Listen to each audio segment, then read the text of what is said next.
पाकिस्तान के लिए जासूसी करने के आरोप में गिरफ्तार यूट्यूबर ज्योति मल्होत्रा के बारे में लगातार नए खुलासे हो रहे हैं। ज्योति मल्होत्रा को 17 मई को पुलिस ने गिरफ्तार किया था। अभी वो 5 दिन के पुलिस रिमांड पर है। पाकिस्तान की खुफिया एजेंसी ISI के लिए भारत में जासूसी करने का आरोप है ज्योति मल्होत्रा पर। तो ज्योति मल्होत्रा पर शक कैसे हुआ, क्यों उसको गिरफ्तार किया गया, पाकिस्तान की वो कौन सी उसकी यात्रा थी जिसके बाद वो खुफिया एजेंसियों के रडार पर आ गई, इसी बारे में विस्तार से बातचीत करेंगे। आप अपने कमेंट्स करना, वीडियो को शेयर करना, चैनल को सब्सक्राइब करना। दरअसल ज्योति मल्होत्रा एक प्राइवेट नौकरी करती थी। कोविड के दौरान उनकी नौकरी चली गई। इसके बाद उन्होंने अपना ट्रैवल ब्लॉगिंग करना शुरू कर दिया और उन्होंने अपना यूट्यूब चैनल बनाया ट्रैवल विद जो, यानी ज्योति मल्होत्रा उसने शॉर्ट में नाम रख लिया और वो विभिन्न जगह की यात्राएं करके वहाँ का लोकल रहन सहन, खान पान, इस तरह की चीज़ें दिखाती थी। बात है 2023 की। वो हरियाणा सिख गुरुद्वारा प्रबंधक कमेटी के सदस्य हैं हरकीरत सिंह, कुरुक्षेत्र में उनके संपर्क में आती हैं। हरकीरत सिंह का काम ये है कि जो यहाँ से सिख श्रद्धालुओं का जत्था जो पाकिस्तान ननकाना साहिब, करतारपुर साहिब जाता है, उसमें जो लोग जाते हैं उनकी जो वीज़ा की रिक्वायरमेंट है, जो कागज हैं, जो पूरी फाइल तैयार होती है, वो सारा काम हरकीरत सिंह देखते हैं। तो हरकीरत सिंह के संपर्क में आती है ज्योति मल्होत्रा और वो भी पाकिस्तान जाने की इच्छा जताती हैं। हरकीरत सिंह उनकी फाइल तैयार करते हैं, लेकिन उनकी वेरिफिकेशन में, डॉक्यूमेंट वेरिफिकेशन में कुछ कमियां मिलती हैं। इसके बाद हरकीरत सिंह दानिश से संपर्क करते हैं। दानिश जो कि भारत में, नई दिल्ली में जो पाकिस्तान जो दूतावास है उसमें जो कल्चरल हेड है, कल्चरल डिपार्टमेंट था, उसका हेड था, उनसे संपर्क करके और ज्योति मल्होत्रा के जो डॉक्यूमेंट्स थे, जो कमियां थी, वो उनकी पूरी करवाता है और उनका वीज़ा लगवा देते हैं। तो वीज़ा लगने के बाद 2023 में जत्थे के साथ ज्योति पहली बार पाकिस्तान जाती हैं और उसके बाद फिर वो वापस आ जाती हैं और लगातार वो जगह जगह की अपनी जो ट्रैवल ब्लॉगिंग है वो करती रहती हैं। 2024 में ज्योति दोबारा फिर पाकिस्तान जाती हैं, लेकिन इस बार वो पाकिस्तान में पूरा 1 महीना तक रहती हैं। 17 अप्रैल से लेकर 25 मई 2024 तक वो पूरा 1 महीना पाकिस्तान में बिताते हैं और इस दौरान वहाँ के जो लोकल लोग हैं, वहाँ के जो इन्फ्लुएंसर हैं और अलग अलग समुदाय के लोग हैं, वो उनसे मिलती हैं, जुलती हैं, खूब सारी वीडियो बनाती हैं और उन वीडियो को फिर अपने यूट्यूब चैनल पर, इंस्टाग्राम पर, फेसबुक पर अपलोड करती हैं। इन वीडियो में वो ये दिखाती हैं कि पाकिस्तान के लोग बहुत अच्छे हैं, बहुत मोहब्बत करते हैं, यहाँ का रहन सहन बहुत अच्छा है, यहाँ का खान पान बहुत अच्छा है। यानी कुल मिलाकर परसेप्शन ये क्रिएट करने की कोशिश करती हैं कि पाकिस्तान बहुत अच्छा है और उसके बारे में जो आरोप लगते हैं कि वहाँ पर जो अल्पसंख्यक हैं उनको प्रताड़ित किया जाता है, इस तरह का कुछ नहीं है। वहाँ जो अल्पसंख्यक समुदाय है वो भी बहुत अच्छे तरीके से रह रहा है।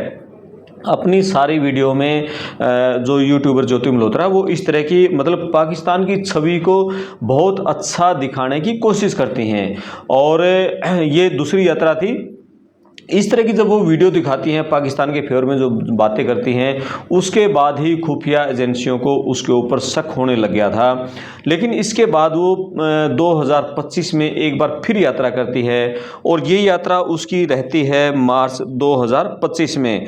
मार्च 2025 में तीसरी बार भी वो यात्रा करती है, तो उस दौरान भी वो पाकिस्तान के फेवर में बहुत सारी चीज़ें दिखाती हैं और ये आरोप लग रहा है कि जो दानिश था, कल्चरल डिपार्टमेंट का हेड था पाकिस्तानी दूतावास में, वो उनके कहने पर ही वो वीडियो बनाती थी। दानिश ही उनको ये कहता था कि आपको क्या स्क्रिप्ट बतानी है और कहाँ की वीडियो दिखानी है, कैसे दिखानी है, क्या उसका थंबनेल टाइटल होगा। इस तरह के आरोप हैं कि दानिश उनको गाइड करता था और दानिश के कहने पर ही वो मतलब उस तरह की वीडियो बनाती थी और फिर वो अपने जो यूट्यूब चैनल है, इंस्टाग्राम है, फेसबुक है, उन पर अपलोड करती थी। हालांकि ये जांच में पता चलेगा कि ये सारे आरोप जो सही नहीं है।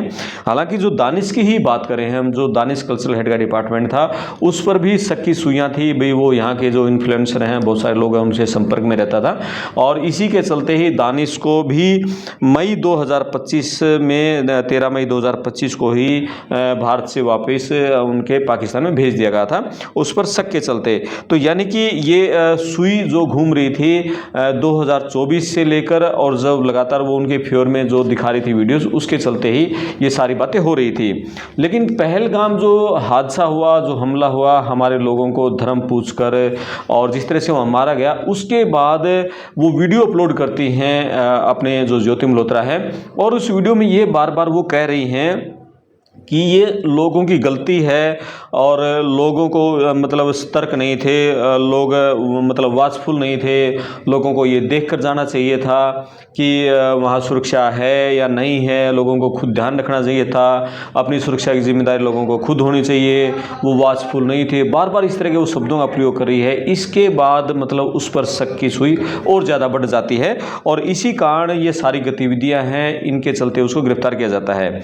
अब ज्योति मल्होत्रा को जब गिरफ्तार किया जा रहा है, 5 दिन को रिमांड पर है, तो जो NIA है और जो जम्मू एंड कश्मीर पुलिस है, इंटेलिजेंस टीम है, वो लगातार उनसे पूछताछ कर रही है।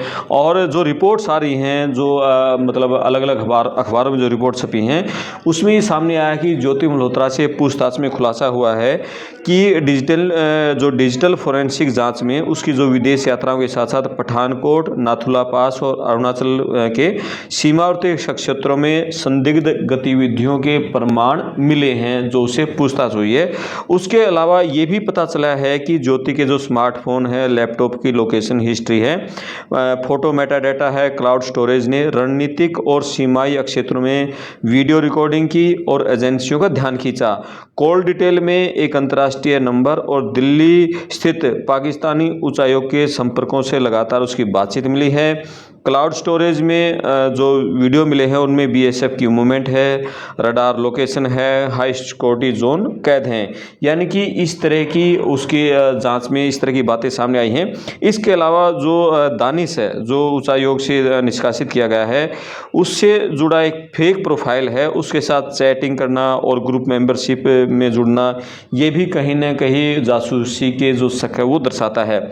इसके अलावा ज्योति का जीमेल अकाउंट है वो पाकिस्तानी IP से कई बार लॉगिन हुआ है और वीडियो के मेटाडेटा दिखाते हैं कि कई रिकॉर्डिंग पाकिस्तान की उन जगहों पर हुई हैं जहां आम लोग नहीं जा सकते। तो इस तरह की चीज़ें हैं जिसके चलते उसको गिरफ्तार किया गया था और गिरफ्तारी के बाद जांच में ये चीज़ें सामने आ रही हैं।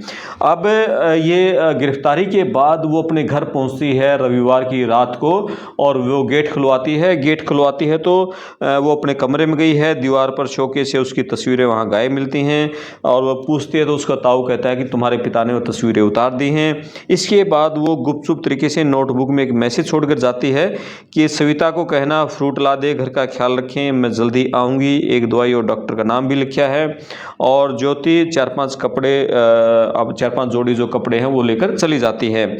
और ज्योति के जो पिता हैं हरीश मल्होत्रा, वो कहते हैं कि मैं केस लड़ने की स्थिति में नहीं हूँ और ज्योति है वो बेगुनाह है और इस तरह के जो आरोप उस पर लग रहे हैं वो गलत हैं। हालांकि कई चीज़ें और भी सामने आ रही हैं कि ज्योति का जो इंस्टाग्राम अकाउंट है वो बंद कर दिया गया है, लेकिन बावजूद उसके इंस्टाग्राम अकाउंट पर और उसके फेसबुक पर और उसके यूट्यूब चैनल पर फॉलोवर्स की संख्या बढ़ रही है। लोग उसको सर्च कर रहे हैं और उसको फॉलो कर रहे हैं, सब्सक्राइब भी उसको कर रहे हैं। और जहाँ तक हमें सामने पता चला है कि यूट्यूब चैनल पर 12,000 सब्सक्राइबर बढ़ गए हैं। पहले 3,77,000 थे और 3,81,000 सब्सक्राइब हो चुके हैं। इंस्टाग्राम अकाउंट उसका सस्पेंड हो चुका है, फिर भी 1,32,000 से 1,39,000 फॉलोअर उसके हो गए हैं। और फेसबुक पर भी 3,21,000 से 3,22,000 फॉलोअर बढ़ गए हैं, यानी 1,000 फॉलोअर यहाँ भी बढ़े हैं। तो उसको लगातार लोग ज्योति मल्होत्रा के बारे में जानना चाह रहे हैं कि वो कहाँ की रहने वाली है, कैसे है। हिसार की रहने वाली है, न्यू अग्रसेन कॉलोनी में है, वहाँ वो रहती है और पिता उसके हरीश मल्होत्रा हैं। और ज्योति प्राइवेट नौकरी करती थी, उसके बाद फिर उसने ये ट्रैवल ब्लॉगिंग शुरू की थी, लेकिन वो गलत दिशा में चलेगी और जिसके चलते आज वो पुलिस हिरासत में है। हालांकि अब ये पूरी जांच पड़ताल में सामने आएगा कि ज्योति पर जो आरोप लग रहे हैं क्या वो सारे आरोप सही हैं। और इस सब के बीच में एक रोहतक के डॉक्टर नवांकुर हैं, उनका नाम भी सामने आया है। लेकिन नवांकुर ने एक वीडियो पोस्ट करके ये कहा है कि यदि मैं कहीं पर गलत हूँ तो पुलिस मुझे एयरपोर्ट पर आते ही गिरफ्तार कर सकती है। अभी मैं आयरलैंड में हूँ और पेशे से डॉक्टर हैं, यात्री डॉक्टर नाम से उनका यूट्यूब चैनल है, काफ़ी उनके अच्छे सब्सक्राइबर भी हैं और 100 से ज़्यादा देशों की यात्राएँ कर चुके हैं। और वो कह रहे हैं कि वो किसी भी तरीके से इस तरह की कामों में मुस्लिम नहीं है, वो पूरी एक तरह से राष्ट्रवादी हैं और राष्ट्र प्रेमी हैं, देशभक्ति उनके खून में है और वो देश के साथ इस तरह गद्दारी नहीं कर सकते। इस तरह की एक उन्होंने अपनी सोशल मीडिया पर एक पोस्ट की है नवांकुर ने, और वो कह रहा है कि अभी मैं आयरलैंड में हूँ, जब मैं वापस आऊँ तो मैं कहीं गलत हूँ तो पुलिस मुझे किसी विषय में गिरफ्तार कर सकती है। तो ये कुछ सूचनाएं थी ज्योति मल्होत्रा के बारे में, नवांकुर के बारे में। आप अपने कमेंट्स करना, वीडियो को शेयर करना, चैनल सब्सक्राइब करना। मैं आपका दोस्त करमपाल, धन्यवाद।